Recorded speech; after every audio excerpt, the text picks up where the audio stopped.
Bakit humirap ang ating bansa? 30% po ng pera ng kabangbayan na uuwi sa korupsyon. Tingnan po ninyo ang budget natin sa taong ito, 6.325 trillion. Pag tinanggal mo po ang 30% dyan, ang dapat na national spending lang natin ay 4.5 trillion. Yun lang ang kailangan natin. Ano yung kanilang projected revenue? 4.8 trillion pesos. Alisin mo yung 30% na corruption, dapat 5.5 trillion yun. Sa mga tweet, ang gross revenue natin, kung wala ang corruption, will be 5.5 trillion. National spending, walang corruption, 4.5 trillion.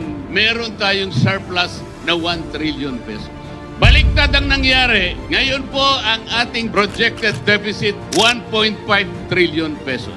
Katumbas ng mangungutang tayo, 122 billion pesos per month. 4.2 billion pesos per day or 173 million pesos per hour.